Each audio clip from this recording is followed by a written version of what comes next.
Qu'est-ce que j'aime en Guyane? En principe, c'est la forêt et la nature. En forêt, ce que je viens chercher, c'est une façon de se vider la tête. Je vais retrouver tout ce que j'aime. Et puis c'est la liberté à l'état pur. Par-dessus tout ça se rajoute l'aventure entre un groupe d'hommes et également l'aventure dans le sens de partir à la recherche de choses à découvrir.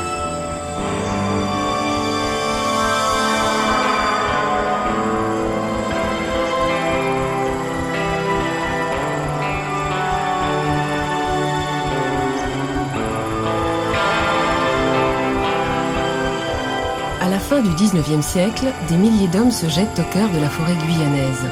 La fièvre de l'or les pousse à affronter les pires dangers au plus profond de la forêt. Peu d'entre eux deviendront riches, beaucoup mourront.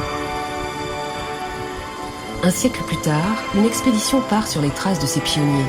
À sa tête, Éric Pelé, un passionné d'Amazonie.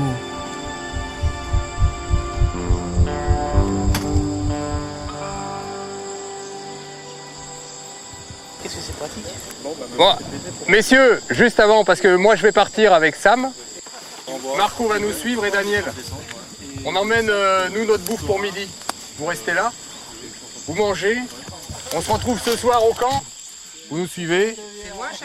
3,5 km. Ça va aller? Hein? C'est pas très loin. Ouais, je vous ménage pour le premier jour. Allez.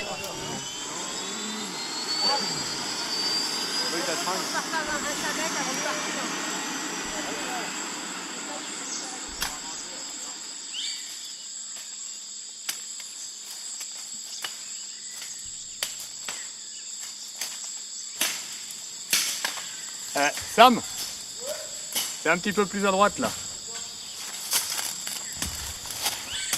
Ça fait donc une quinzaine d'années qu'on organise ce type d'expédition en forêt, principalement en Guyane, mais aussi sur le Suriname et le nord du Brésil. Et donc avec le temps, on a acquis une bonne expérience de ce milieu.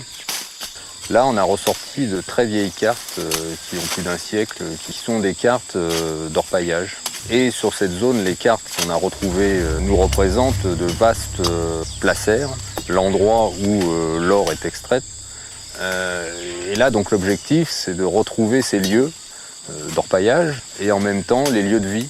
Alors, ce qu'il en reste, parce que bien sûr, la forêt est très gourmande et ces sites datent de quasiment plus d'un siècle maintenant. Autrefois, les premiers pionniers suivaient les cours d'eau. C'était à l'époque le meilleur moyen de pénétrer dans le grand bois. Et pour trouver de l'or, armés de leurs pelles et de leurs pioches, ils faisaient de temps à autre des sondages.